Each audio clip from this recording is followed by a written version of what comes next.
Hello दोस्तों, नमस्कार। मैं डॉक्टर आरती राजपूत। आज आप लोगों को बहुत ही खतरनाक बीमारी के बारे में बताएंगे।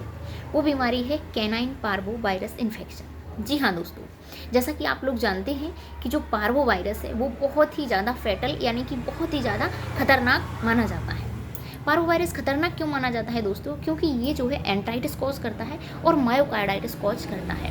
तो इसके चलते बहुत ही ज़्यादा खतरनाक इसमें सिम्टम देखने को मिलते हैं और एक तरीके की ये महामारी बन जाती है। तो दोस्तों, ये जो वायरस का इन्फेक्शन है वो ज़्यादातर कौन से एनिमल में होता है? मेनली कैनाइन में, डॉग में सबसे ज़्यादा देखने को मिलता है।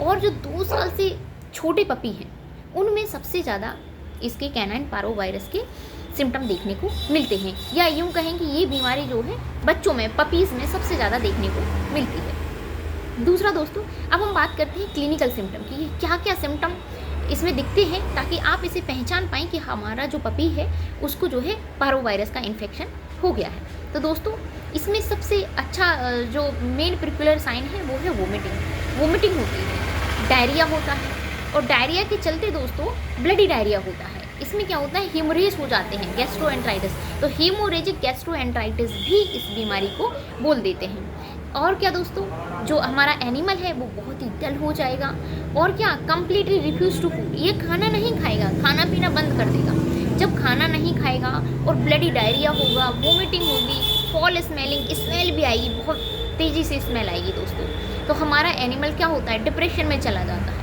बहुत ही ज़्यादा जो है। और इसमें जो वोमिटिंग होती है वो परसिस्टेंट वोमिटिंग देखने को मिलती है बहुत ही ज़्यादा। जैसे हमने ट्रीटमेंट करवाया कभी कभी, तो ट्रीटमेंट के दौरान ही जो है वोमिटिंग चलती है, डायरिया चलता है, बहुत ही ऐसे लगता है कि हमारा जो पपी है अब जो है खतरे में है।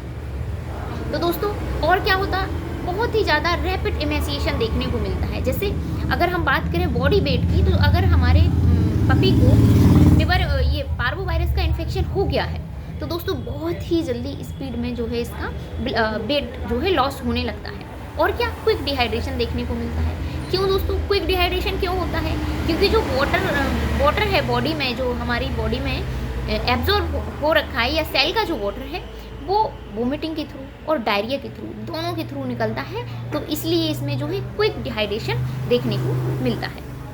अब क्या बात करते हैं दोस्तों कि अगर हमने अपने डॉग का ट्रीटमेंट नहीं करवाया तो हमारे डॉग की 3-4 दिन में ही डेथ देखने को मिलती है। तो इसका ट्रीटमेंट बहुत ही ज़्यादा ज़रूरी होता है। अगर आपके आसपास कोई पपी हैं, डॉग हैं, और उनको वोमिटिंग, डायरिया और फॉल स्मेलिंग या उसमें हीमोरेजिक डायरिया देखने को मिल रहा है तो आप अपने पास के वेटनेरियन के पास अवश्य जाएं।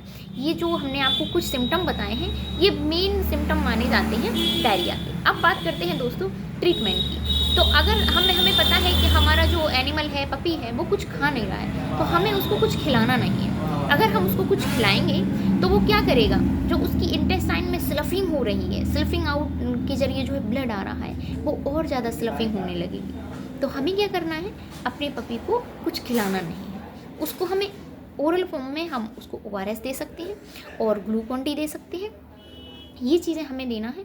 और दोस्तों क्या करना है, ड्रिप आप ज़रूर लगवाएं। अगर आप किसी नज़दीकी वेटनेरियन के पास जाते हैं तो वो अपने हिसाब से ट्रीटमेंट करेगा और आपका जो एनिमल है वो बिल्कुल अच्छी तरीके से क्योर हो जाएगा। और एक बात बता दें दोस्तों कि पार्वो वायरस का इन्फेक्शन ऐसा है जो एक दिन में सही नहीं होता है, कम से कम 5 से 6 दिन जो है इसमें लग जाते हैं। अगर आपके पेट की या पपी की इम्यूनिटी अच्छी है तो वो 3-4 दिन में ही रिकवरी पे आ जाता है और वो एनिमल जो है ठीक होने लगता है। मतलब वोमिटिंग उसकी बंद हो जाएगी, डायरिया जो चल रहा है वो धीरे धीरे ओवरकम हो जाएगा। तो दोस्तों बने रहिए हमारे साथ। और क्या है, अगर हमें इसको प्रिवेंट करना है कि भाई हमारे पपी को ये हो ही ना पार्वो वायरस का इन्फेक्शन, तो हमें क्या करना है, 45 डेज़ पे वैक्सीनेशन लगती है। तो आप 45 डेज़ का आपका पपी हो गया है, इसके बाद आप कभी भी अपने पपी की वैक्सीनेशन करवा सकते हैं। वैक्सीनेशन से दोस्तों श्योरिटी तो नहीं रहती है, लेकिन काफ़ी हद तक हमारा जो पपी है वो पार्वो वायरस के इन्फेक्शन से बच जाता है। तो एक चीज़ और थी दोस्तों जो हमने बताई है कि वैक्सीनेशन बहुत ही ज़्यादा इंपॉर्टेंट होता है इस बीमारी में, क्योंकि ये वायरस का इन्फेक्शन है। और वायरस का हम जानते हैं कोई भी एंटीडोट नहीं होता है, कोई भी इस तरीके की दवा नहीं होती है, बस सिम्टोमेटिक ट्रीटमेंट चलता है। और इस सिम्टोमेटिक ट्रीटमेंट चलने के चलता है तो फिर जो है 5 से 7 दिन लग जाते हैं। बहुत बहुत धन्यवाद दोस्तों, बने रहिए हमारे साथ, ऐसे ही हम आपको कुछ ना कुछ नॉलेजेबल चीज़ें बताते रहेंगे।